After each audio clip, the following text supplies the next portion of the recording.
been a little over 3 years since I've had the great privilege of being the Premier of this province, and this may surprise you, but there's never been a single day that I regretted asking for the job. I knew along those journeys there would be some difficult decisions. We're facing some of those today. Came into power, as it was mentioned, a little over 3 years ago, and I want to caution all of you that if you're going to tweet #Premier, be prepared to tweet it back. Someone's going to tweet back at you today. I was on the back end of an economy that over the 3-year cycle grew by $500 million, not 3-year cycle. And public sector wage increases in that same period of time were $700 million. Forget everything else we invested in. We're at a point where we were growing out of our capacity to survive in this province. I stood here 3 years ago.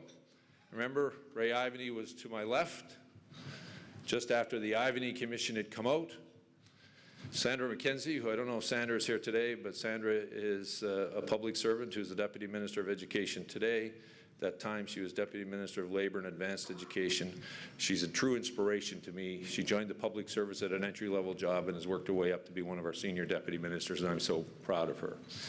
To my right was Wadia Ferris, a great example of what's possible in this province through hard work and wanting to start a new life for yourself.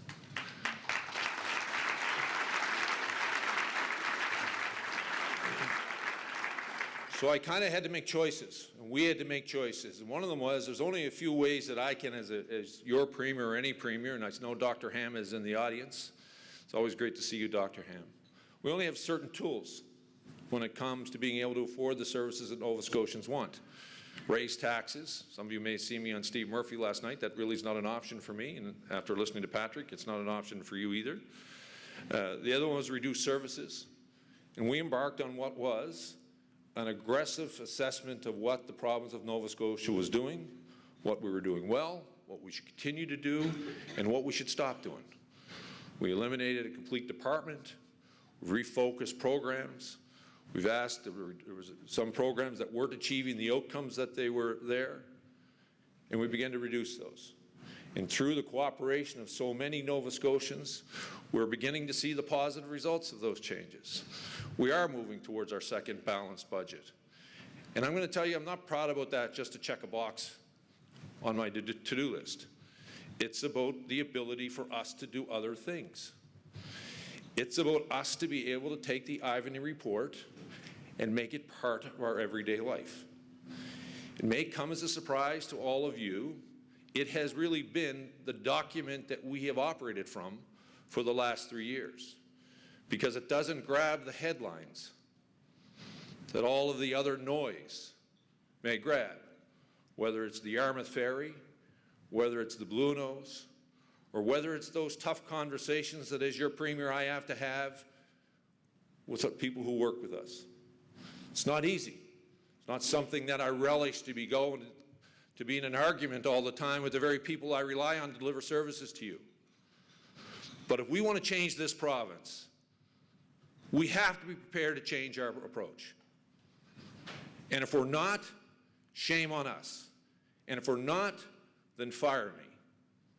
I took on this job to change this province. I made a commitment to myself that this job was not going to change who I am. I was going to attempt to change this job. And my focus is on growing this province, embracing all of the opportunities that are before us. I'm tired of hearing people say, we're from the East. I'm tired of hearing people say, there's no opportunity here. I'm tired of hearing people say that no one wants to live in Atlantic Canada. It's wrong.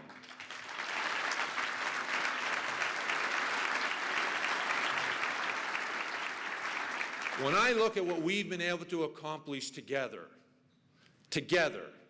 as Nova Scotians over the last 3 years, I can't tell you how proud I am.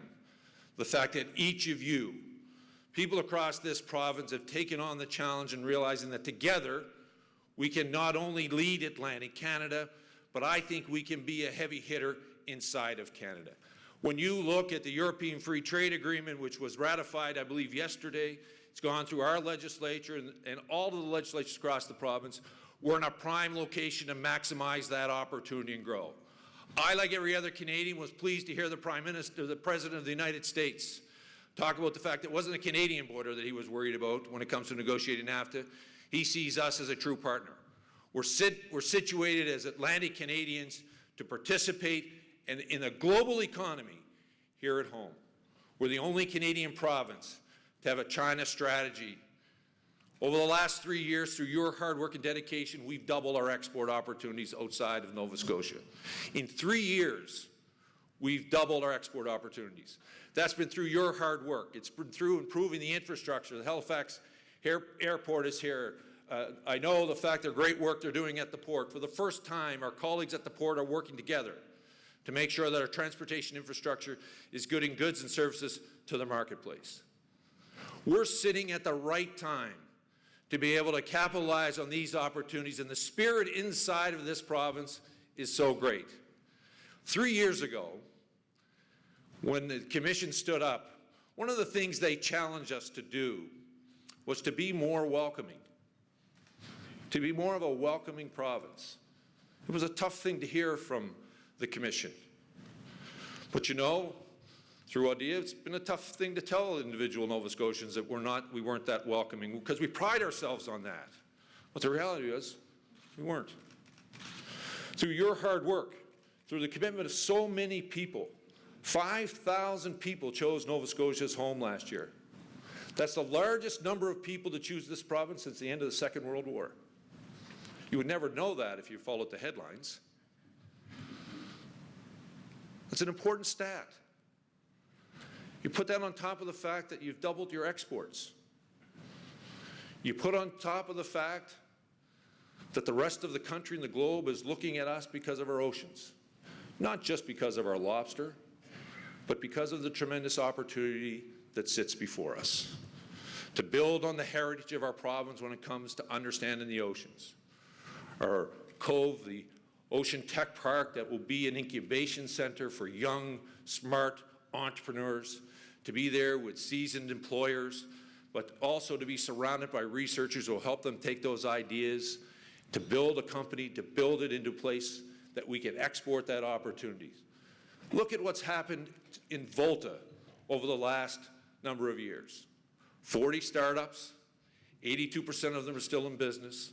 200 Nova Scotians are working for them. They raised $2 million in equity in the province of Nova Scotia and are continuing to make sure there's opportunity here in Nova Scotia. Those are all positive signs. You look outside of this province, BMO, and I want to acknowledge my friends from the other banks who are here, and I'm looking forward to your review of Nova Scotia. BMO announced recently, projected, this is the highest growth in 7 years in Nova Scotia. We will lead this region, and we will compete in the country when it comes to growth as a province. Those are all reasons to be optimistic about our future.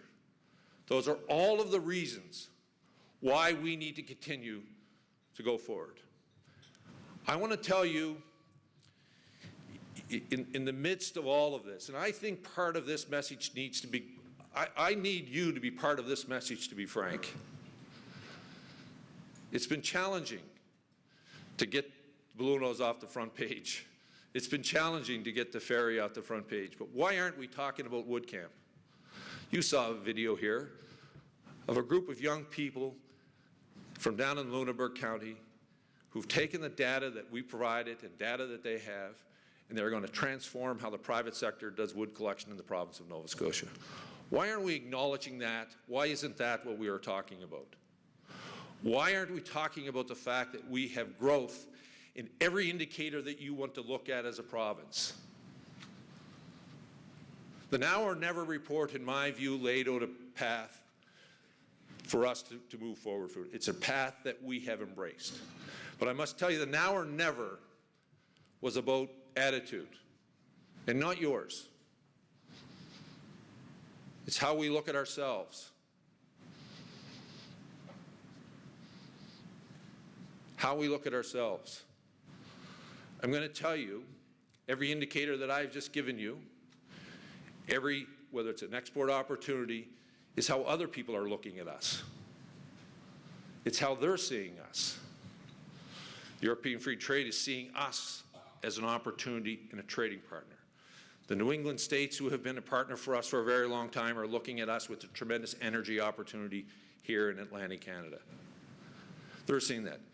Asia has signed an agreement with one Canadian province. It's not British Columbia, it's not Ontario, it's not Quebec, it's your province, Nova Scotia. We have reduced the youth unemployment rate in this province, the lowest all across Canada, by opening up opportunities in the public sector and working with the private sector to provide university graduates and community college graduates their first job here at home. We have the makings of continuing to grow this province. The Ocean Frontier Institute, a $200 million commitment by private and public and federal government investments in Nova Scotia.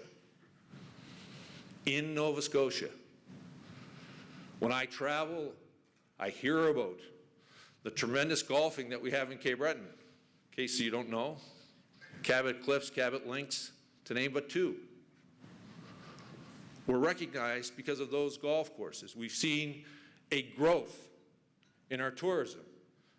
We went from a stagnating tourism industry to moving it into the private sector to creating a Crown corporation, and last year we had a $500 million increase in tourism revenue for the province of Nova Scotia. We're well on our way to doubling the tourism revenue in Nova Scotia. Those are all indicators that we're moving in the right direction. There will be those naysayers, though, who will want us to go back to doing the way things we used to do. It's not an option. It is not an option. You know, these four people that introduced me have plenty of options. They have plenty of options. They are choosing us and are choosing to be in Nova Scotia, but make no mistake about it, there are plenty of options for them beyond this province. If we revert back to the way we used to do business, then I'm afraid they're going to have to make a choice.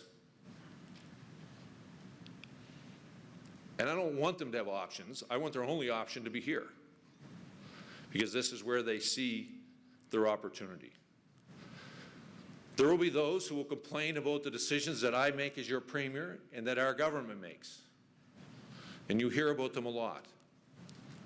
But no one can deny the fact that this province is moving in the right direction. No one can deny the fact that 5,000 people chose this province as home last year, the largest increase since the end of the Second World War. No one can change the fact that we led Canada in reducing youth unemployment last year. No one can change the fact that Volta had 40 companies, 82% of them are still in business, $2 million in equity was collected in this province, and 200 Nova Scotians are working for those companies. No one can change the fact that we hit $2.6 billion in tourism last year. No one can change that fact.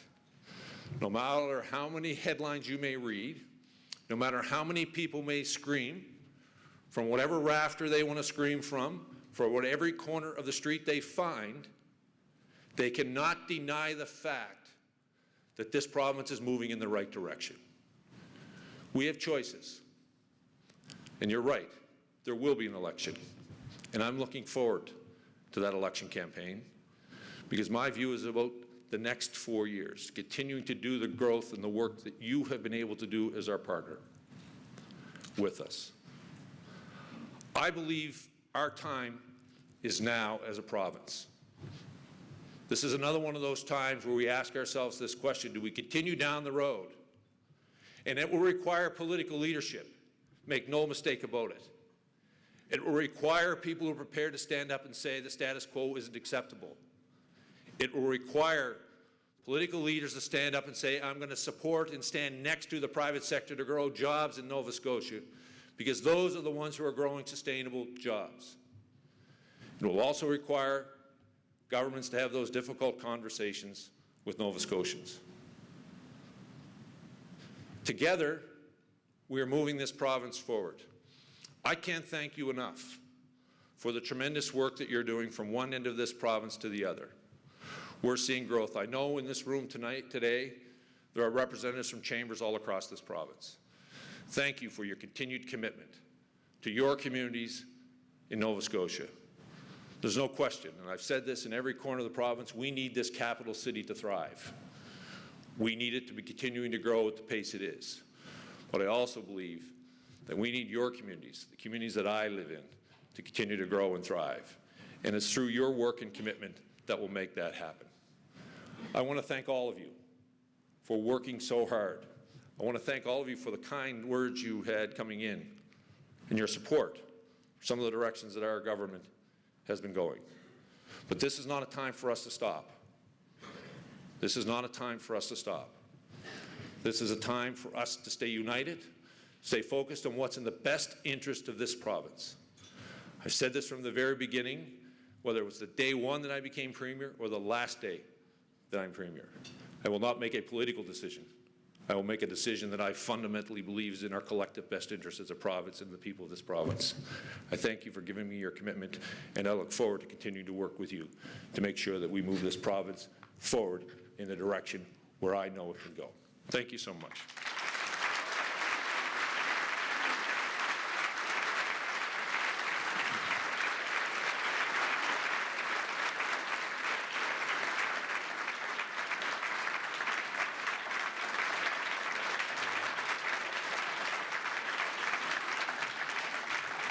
Thank you. Thank you. Thanks.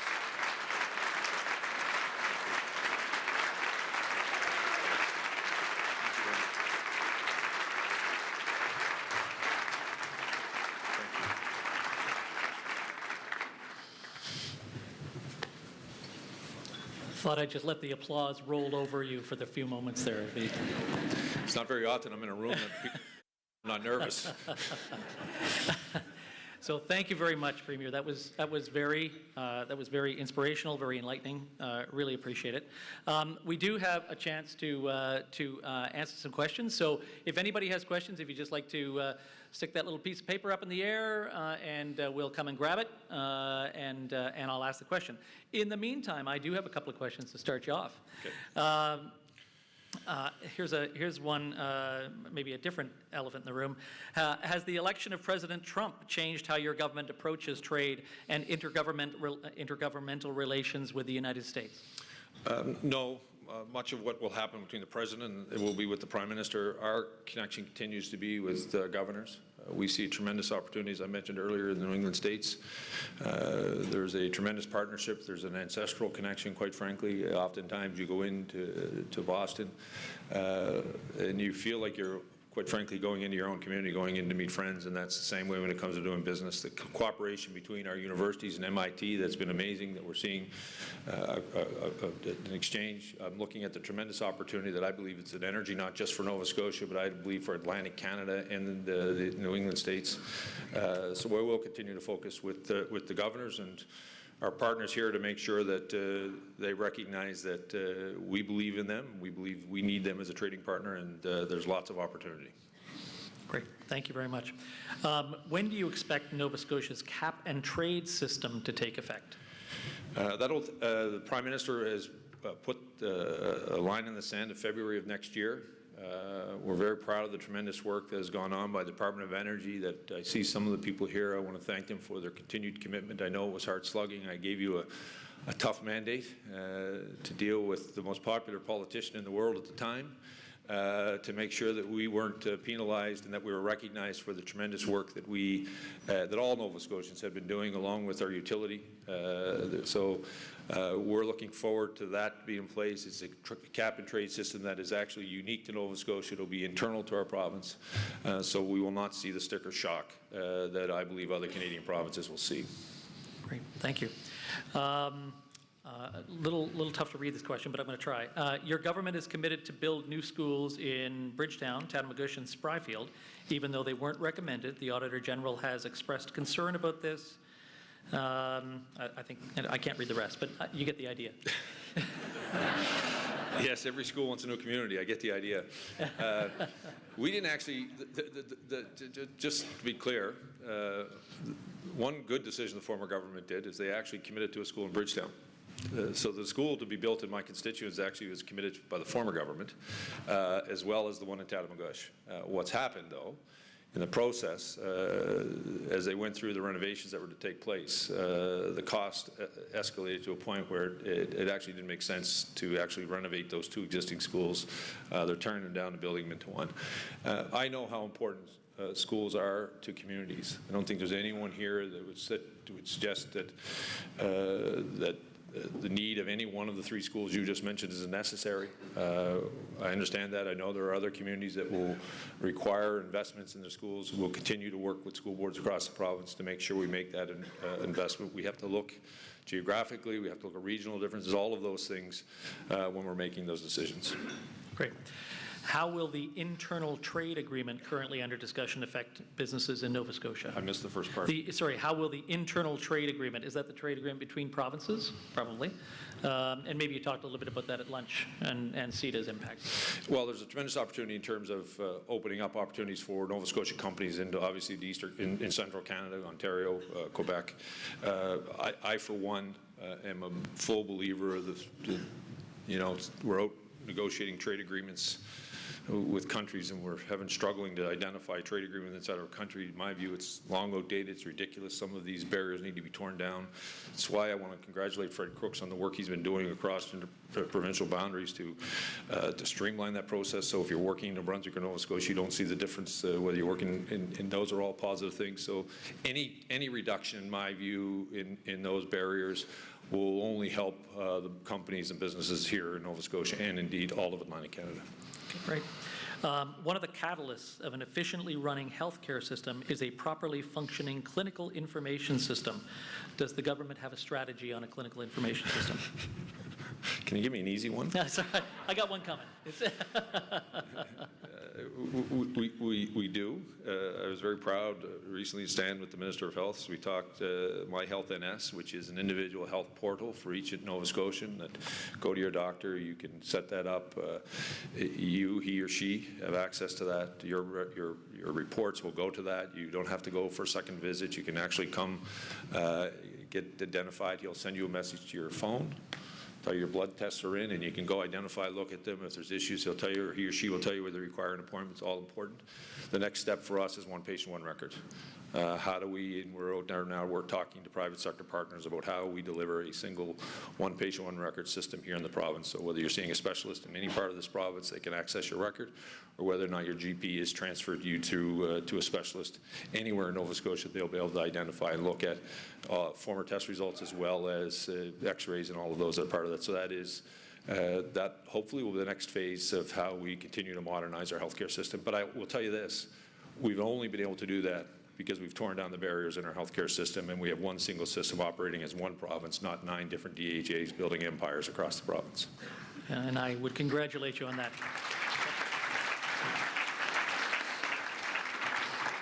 Is there an update or any points you'd like to raise regarding the teacher's contract? This wasn't the easy one. I'll share this with you. It's no secret I'm from a large family. I have educators in my family, I have policemen. I think we've touched every profession almost. When I came in to be Premier, I thought the one place that I could make a difference was in classrooms. For those my cabinet colleagues who are here on the Executive Council will tell you that every time we came to look at a budget, I was looking for money. Yes, it was to get us back to a position that I thought made sense for us fiscally, but it was also to invest in classrooms. There isn't a single budget that I've introduced in Nova Scotia that didn't put more money in education. Obviously, I've missed the mark in some cases. I don't want to undermine how teachers are feeling, and they are feeling a tremendous amount of stress. They're feeling a level of that we believe every problem can be solved in the classroom. And it's frustrating.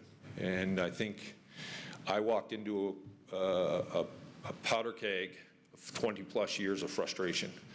But I also have gone into it with an open mind and an open heart to transform education, talking about inclusion.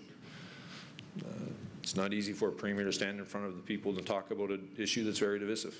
It's a conversation we have to have, and I'm prepared to have it. We want to hear from classroom teachers to improve the classrooms. But I got to tell you, not just teachers, across the entire public sector, we cannot continue the growth and benefits that we've had in this province. Not asking anyone to reduce.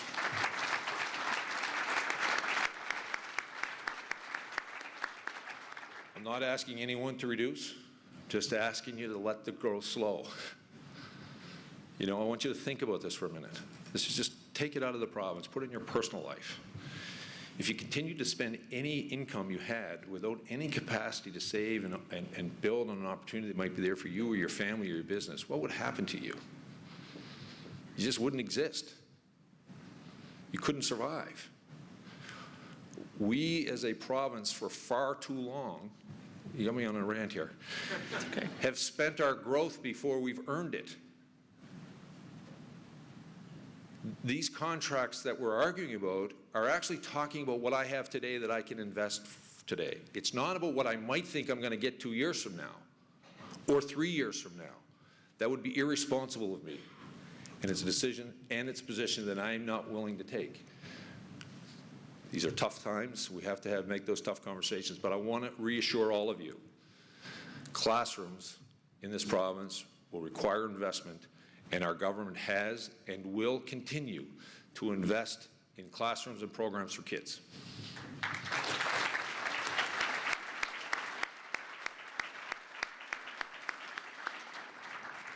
More questions. Let's see, Melissa, let's see. Background and then a question. Oh, God. Obviously, I didn't speak long enough today because No, I left that's too many right. questions. You know what, I'm just going to skip right over to the question, which is, can you empower the development and execution? Can you speak to the development and execution of an African Nova Scotian community success strategy? Maybe I'm a little confused by that, but nonetheless. I think in general, if I may just speak to the issue of minority rights in this province, minorities in Nova Scotia, I want to, one of the toughest, you know, when I came into government, the Home for Colored Children was within the front of the courts. We were defending our position, which was an indefensible position in my view. If you look at the facts, young African Nova Scotia children who were taken into care were sent to the Home for Colored Children. Staff were given less support, less per diems. We banished them to a place of poverty, and it was rooted, in my view, in racism. We acknowledged what it was, and we've continued to work hard to make sure that minorities see themselves in our institutions. Government matters. Rule of law matters. But people need to see themselves in those systems. I was very proud of the fact, which very little notice, I appointed the first Mi'kmaq woman to the bench in Nova Scotia's history. And I appointed the third African Nova Scotian to the bench a few weeks ago.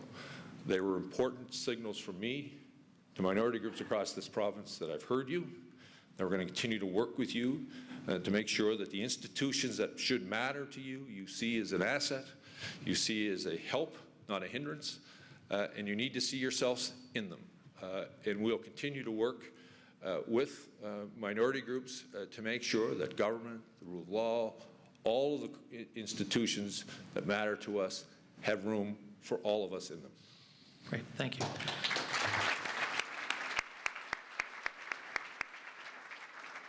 And we'll wrap it up with an easy one because it's a comment and not a question. But I do have it here, so I will repeat it. And that is, Mr. Premier, because of you, Nova Scotia is a better place. I wouldn't want your job, but keep up the good work. So that's a...